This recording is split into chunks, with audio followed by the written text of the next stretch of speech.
Hi, welcome everyone. Today I'm going to make my stuffing. Let me just show you what I got here. Um, in this bowl I have some big chunks of sausage. If you can see, they're in big bite-sized pieces. And in this pan here I have big chunks of bread that I just cut up and put in there. And you can toast your bread. You can use, of course, everyone has their own thing they like to use, but just cut it up in your bite-sized pieces. And I got some eggs, and in this bowl, well, this pan, I have some sauteed, well, actually I didn't saute, but you can saute them too, but I used mine and made like a vegetable broth, and I used big chunks of celery and onions, and just cooked them about 10-15 minutes. And let me show you what we're going to do. Since it's Thanksgiving, I'm going to make my Thanksgiving stuffing. And like I said, when we were kids, we used to toast these breads. And some people, they leave their bread out to get hard and crusty. I have some Italian bread that I used. But you just want to cut it up into bite-sized pieces. When we were kids, we spent a lot of time cutting up all the bread and toasting all the bread. And sometimes I put cornbread in my stuffing.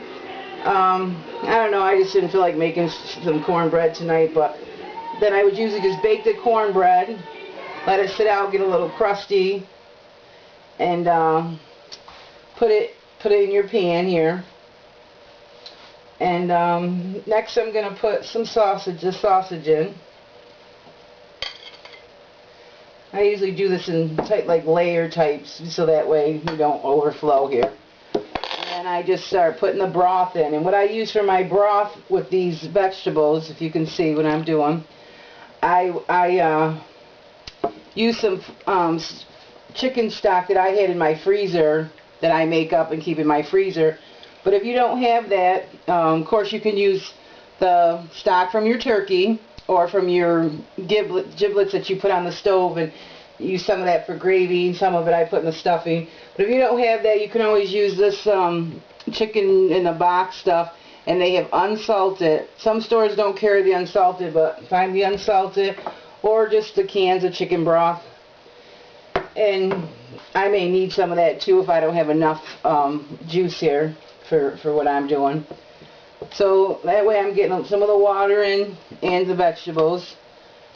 And oh, that looks good already. And then I'm going to put a couple of tablespoons of parsley, heaping tablespoons.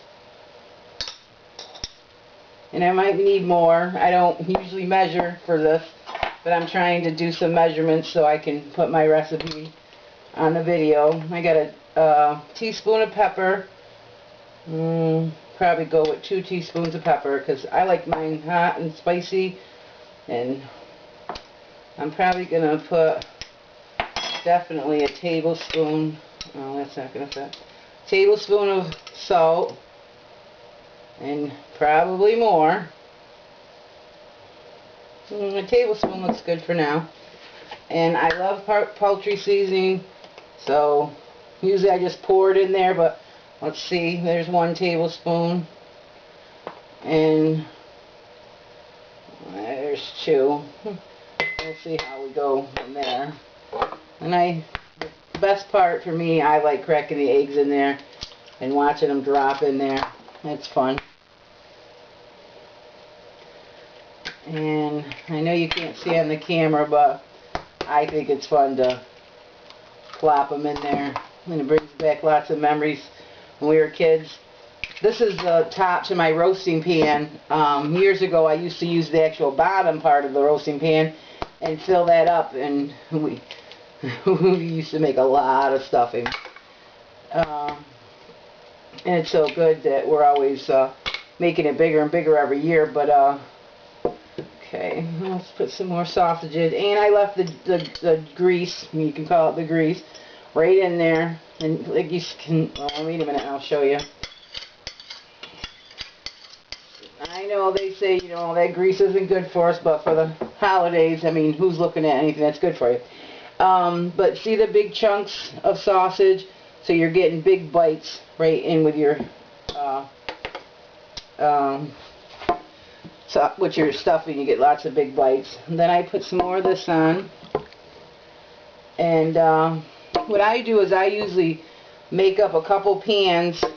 I butter the dish first, and then I put the stuffing in the pans, and then I use one for Thanksgiving dinner, and then, oh, I forgot to, I thought we were missing some.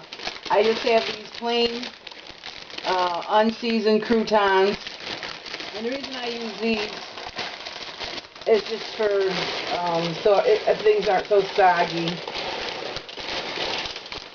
Oh boy, I don't know if I'm going to be able to mix all that in here. But the reason I like to use them is just the different, you know, textures, and I'm going to start giving it a stir. See where, so we don't go over. Oh, look how good that's looking. If you can see that in the camera, oh my god, that looks so good already. And of course we always used to eat this, even though it had the raw eggs in it, we would eat it. But now we take a little pan, a little extra pan. I started to tell you, I make a couple pans up, and we make some extra pans so that we have some to eat that day now, instead of eating out of the actual pan that hasn't been cooked yet. So I'm going to put another tablespoon of poultry seasoning, and I'm going to go another tablespoon of salt. And let's see, it's going to be hard for me to get this juice in there, but I'm going to get probably all that in there. We might even need more. I make mine a bit soggy because when it cooks it dries out. So if you make it a little soggy, it's not going to dry out on you. And you can see the little bit of spices in the bottom there. We're going to get all them in there because it got some little salt and pepper in the broth. Okay, now let's try to give this a mix. And I can hope you can see just how delicious that looks. Oh my goodness. When we were kids, my mom, she would yell at us, "Stop eating all this stuffing, there isn't going to be enough for dinner." And so finally we started saying, "Come on, Mom, just start making more then." So we finally smartened up and we started making more. She would make a big roaster, the triple size of this. Yeah, about triple the size of this. And I lost my train of thought, but I don't know where I was going with that. But we would eat it all and sit there and pick it and eat it right out of by the spoonfuls. And I was saying I put a lot of extra broth in there. So actually for this recipe I use 2 rolls of sausage, I use 1 bag of the croutons, and 1 bag of Italian bread. And like I said, if you want it, you could put a whole pan of cornbread right in with this, and it would be so good. Cornbread stuffing, it just gives it another layer of flavor and texture, and it's good. And of course I didn't make that when I was young. We didn't have the cornbread, but when I got married and had kids, I learned a cornbread recipe from my ex-mother-in-law, and she used to make a cornbread stuffing, and it was so good. Let's see, it's looking pretty good. Now I got to give it a little taste.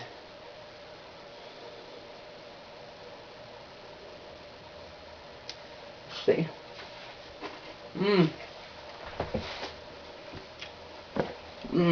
Perfect. And it still has the crunch. And what I usually do is, like I said, I put them in the pans.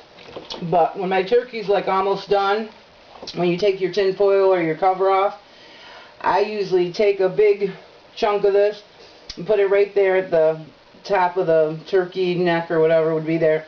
And then you have some, so your turkey looks pretty when it comes out of the oven. And plus, we all like to pick at it when it's coming out of the oven, when it first comes out, until we actually sit down and have dinner.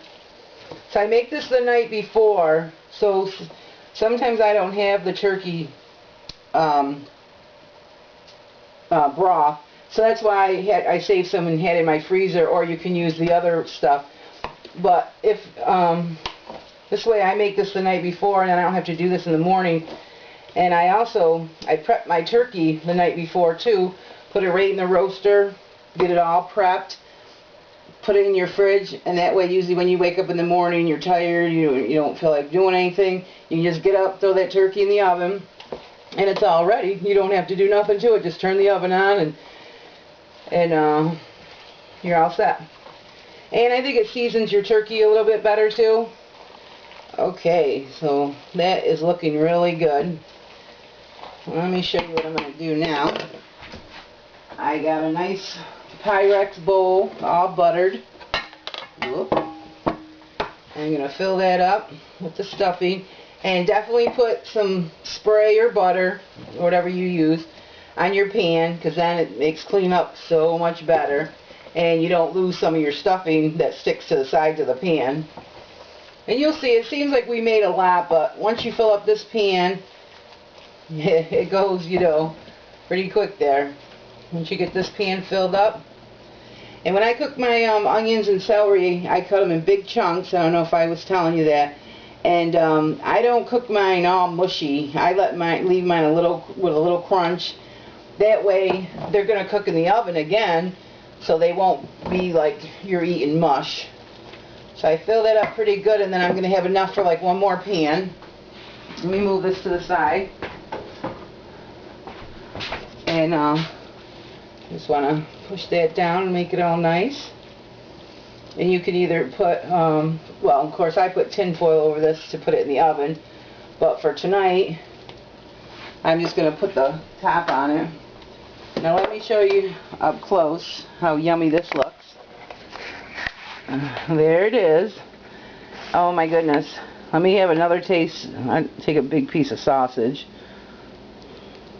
Well, like I said, they say it's bad for us to eat it with the eggs in it, but we did it for years. It never killed us. But, so then what I'm going to do is just put the cover right on it, put it right in my refrigerator, and that's all set to go in the oven tomorrow as well. I just put it on whatever temperature my turkey's cooking at, stick it in there, let it cook until it's heated through, and then I have the extra one, the extra pan I'm going to make, I'll save for leftovers tomorrow. And that way we'll just heat up that whole pan for leftovers tomorrow. So I hope this helps everyone out. If they want some ideas, mix up their recipe a little. I know everyone has their own recipes and traditions, but this is our family tradition. And there's nothing like homemade stuffing. So give this a try. I hope you enjoyed it. Have a happy Thanksgiving. Bye, everyone.